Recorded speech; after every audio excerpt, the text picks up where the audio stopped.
Thailand में भारतीयों को कैसे लूटा जाता है, जानकर आपके दिल की धड़कनें तेज हो जाएंगी।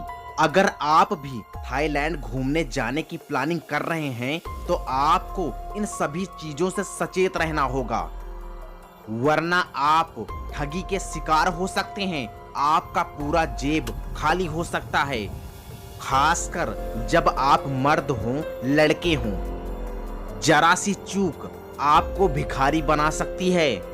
थाईलैंड में घूमने की बहुत सारी ऐसी जगह है, जैसे शाही महल होटल, एडवेंचर करने वाली चीजें, बीचेस और पता नहीं क्या क्या चीजें हैं। जब आप इन जगहों पर घूमने जाते हैं तो होटल से लेकर रेस्टोरेंट तक आपको हमेशा होशियार रहना है। लेडी बॉय से लेकर ड्रिंक देने वाली लेडी तक आपकी जेब काट सकती हैं और आपको इस बात का अंदाजा बिल्कुल नहीं होगा कि आप इनके जरिए कैसे ठगी का शिकार हो गए हैं। तो अब आपको घबराने की जरूरत नहीं है। हम आज आपको बता देंगे कि कैसे ठगी होती है और इससे कैसे बचा जा सकता है। तो चलिए अब आपको थाईलैंड की सैर कराते हैं। थाईलैंड इंडियन टूरिस्ट के बीच बहुत ही फेमस है। वैसे आपको बता दें, थाईलैंड घूमने के पर्पस से जाने वाले लोग मलेशिया के सबसे आगे हैं और दूसरे नंबर पर इंडियंस। जब इंडियन को थाईलैंड जाना इतना पसंद है तो वहां पर अपनी सेफ्टी का ख्याल रखना बहुत जरूरी है। चलिए अब हम आपको बताते हैं कि थाईलैंड में ठगी कैसे होती है। सबसे पहले हम आपको बताते हैं कि होटल में कैसे ठगी होती है। घूमने के लिए आप थाईलैंड जाएंगे तो आपको होटल बुक तो करना ही पड़ेगा। इंडिया में भले ही आपसे होटल बुक करने का डिपॉजिट ना लिया जाए, लेकिन थाईलैंड में ऐसा नहीं है। वहां पर बहुत से ऐसे होटल हैं जहां पर आपसे सिक्योरिटी डिपॉजिट मांगते हैं। मतलब अगर आपसे कुछ टूट फूट जाए तो उसके लिए आपको हर्जाना देना पड़ेगा, लेकिन बाद में अगर आपको होटल सिक्योरिटी डिपॉजिट देने से मना कर दे। जी हाँ जनाब, थाईलैंड में अक्सर इंडियन के साथ ऐसा होता है। जब आपके चेकआउट करने का समय आता है तो होटल का स्टाफ आपके कमरे में जाता है सामान चेक करने के लिए, तो गंदी तौलिए बदल देता है, गंदी तौलिए रख देता है या फिर कोई सामान तोड़ फोड़ के रख देता है और बोलते हैं कि जो कुछ किया है ये सब आपने किया है, और ऐसे में आपका सारा सिक्योरिटी डिपॉजिट जब्त हो जाता है। इसलिए जब भी आप थाईलैंड जाते हैं तो आपके साथ ऐसा ना हो, इसलिए चेकआउट के समय आप अपने सामने सभी चीजों को देखें और चेकआउट अपने सामने करवाएं। यही सबसे अच्छा तरीका है होटल वाली ठगी से बचने का।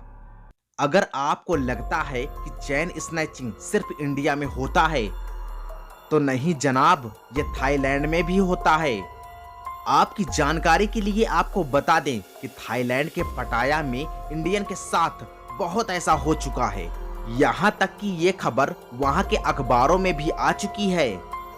दरअसल होता कुछ ऐसा है, जब आप घूम फिर के अपने होटल की तरफ वापस जाते हैं तो रास्ते के बीच में सुनसान जगह पर आपको कोई लेडी दिख जाती है और आपके करीब आकर आपको मनमोहक अंदाज में हक करने लगती है। बहुत सारे लोग लेडीज की इस अंदाज में फंस जाते हैं। दरअसल वो लेडीज जब आपको हक करती है, आपके पास आती है, वो कई तरह के ऑफर देती हैं और साथ में गले में पड़ी महंगी चेन या फिर आपका पर्स कब निकाल लेती हैं, कब चोरी कर लेती हैं, आपको पता भी नहीं चल पाता और अचानक से वो सुनसान गलियों में गुम हो जाती हैं और आपको पता भी नहीं चल पाता। आपको एक बात बता दें, ये लेडीज के शकल में लड़के होते हैं। थाईलैंड की सबसे बड़ी ठगी तो यही है कि लड़के लड़कियां बन जाते हैं और टूरिस्टों के साथ मनमोहक चीजें करते हैं और उन्हें ठग लेते हैं। अगर आप थाईलैंड गए हैं या घूमने जाने वाले हैं, अगर आपको सुनसान गलियों में कुछ ऐसा दिखे तो आप इस वीडियो को याद कर लीजिएगा और आप अपने आप को इस ठगी से बचा लीजिएगा। चलिए आपको बताते हैं कि यहाँ रेस्टोरेंट में भी बहुत बड़ी ठगी होती है। अब थाईलैंड तो मजा करने के लिए गए हुए हैं, अब खाने के साथ साथ पीने का भी ऑर्डर करते हैं। और जब चढ़ गई हो या ना चढ़ी हो तो यहाँ के रेस्टोरेंट वाले डबल बिल बना के दे देते हैं। रेस्टोरेंट वाले ने देखा कि आप होशो हवास से बाहर जा रहे हैं तो वो एक को 4 बनाकर दे देते हैं। लेकिन वहाँ पर आप कितना भी हंगामा कर लें, लेकिन आपके साथ कुछ नहीं होने वाला। आपको उनका कहना मानना ही पड़ेगा, क्योंकि आप उनके देश में हैं, अपने देश में नहीं। इसलिए इस बात का आप बिल्कुल से ख्याल रखें। चलिए अब आपको बताते हैं थाईलैंड की सबसे famous lady drink scam. Thailand की क्लब बार वाली पार्टियां कितनी रंगीन होती हैं, ये बात किसी से छिपी नहीं है। अक्सर इन क्लबों में इंडियन लेडी ड्रिंक के जरिए लोग ठगी का शिकार हो ही जाते हैं। दरअसल होता कुछ ऐसा है कि जब इंडियन लड़के ऐसे क्लबों और बार में जाते हैं तो वहाँ की सुंदर लड़कियां उनके पास आती हैं और उन्हें कंफर्टेबल फील करवाती हैं और फिर उनसे ही ड्रिंक की डिमांड करती हैं, जिसके बाद उस खूबसूरत लेडी, मनमोहक लेडी के चक्कर में फंस जाता है शख्स। उसके बाद वो लड़की बार बार ड्रिंक मंगवाती है। उसके थोड़ी देर बाद वहां से अचानक रफू चक्कर हो जाती है और जब वेटर उस शख्स को बिल देता है तब पता चलता है कि हम ठगी के कितने बड़े शिकार हो चुके हैं और ड्रिंक का प्राइस इतना बढ़ा देते हैं कि आपका नशा चंद सेकंड में उतर जाता है। वहां के स्टाफ या उनके जानने वाले ये सब साठ गांठ के साथ करते हैं। अगर आप भी थाईलैंड जाते हैं तो आप भी इन सभी चीजों से सावधान रहें। अगर कोई मनमोहक लेडी आपको इस झांसे में लेने वाली है तो आप सावधान हो जाएं, वरना आपके साथ भी ऐसा हो सकता है। चलिए अब आपको बताते हैं कि थाईलैंड में फेक पुलिस का भी स्कैम चलता है। ऐसा सुना गया है कि जो भी विदेशी थाईलैंड घूमने आता है तो उसे परेशान किया जाता है। वहां खुद को पुलिस वाला बताकर बिना बात के लोग तलाशी लेना शुरू कर देते हैं। 100-150 का जुर्माना लगा देते हैं। अगर आप इस ठगी से बचना चाहते हैं तो आप इस बात का ध्यान रखिए। थाईलैंड में पुलिस वाले अपने साथ आईडी कार्ड लेकर चलते हैं। बाकी आपको क्या करना है अब आप समझ ही गए होंगे। बिना आईडी कार्ड के आप किसी को तलाशी नहीं दे सकते। थाईलैंड में एक और भी जबरदस्त स्कैम है। यहाँ पर बाइक लेकर घूमना बहुत ही आसान होता है। आने वाले टूरिस्ट यहाँ पर ऐसा करते हैं कि बाइक रेंट पर लेते हैं और घूमते हैं, लेकिन आपको इससे बहुत ही होशियार रहना होगा।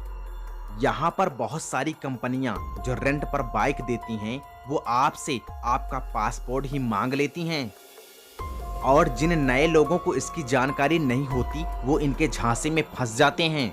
दरअसल होता कुछ ऐसा है, जब आप रेंट वाली बाइक को कहीं खड़ी करते हैं तो अचानक से बाइक गायब हो जाती है। अधिकतर मामलों में बाइक गायब करने वाले लोग उस कंपनी के ही होते हैं, लेकिन इसके लिए टूरिस्ट को बहुत बड़ी मोटी रकम चुकानी पड़ती है। कई बार तो ऐसा होता है कि कंपनी वाले बाइक पर डेंट पेंट के लिए बहुत बड़ा बिल पकड़ा देते हैं। इसलिए जब भी आप वहां जाएं और रेंट पर बाइक लें तो आप किसी अच्छी कंपनी का पता लगाकर ही बाइक खरीदें। और अगर आपने बाइक रेंट पर लिया है तो आप उसकी वीडियो पूरी अच्छे से बना लें। और सबसे खास बात, भूलकर भी कभी अपना ओरिजिनल पासपोर्ट किसी को ना दें, वरना पासपोर्ट वापस नहीं करेगा और उसके बदले आपसे पैसे की डिमांड करेगा और आप बुरी तरह से फंस जाएंगे। इसलिए आप फोटो कॉपी दीजिए, सबसे बेहतर रहेगा। दोस्तों, अगर आप थाईलैंड घूमने जाने का मूड बना रहे हैं तो जाइए, इतना भी स्कैम नहीं होता। संभल कर चलना तो आपको हर जगह जरूरी है, फिर चाहे वो अपना देश हो या फिर विदेश। दोस्तों, जितना हो सके इस महत्वपूर्ण जानकारी को शेयर करें फेसबुक पर, व्हाट्सएप पर, यूट्यूब पर, और इस यूट्यूब चैनल को सब्सक्राइब करके बेल आइकन जरूर दबाएं। जय हिंद, जय भारत।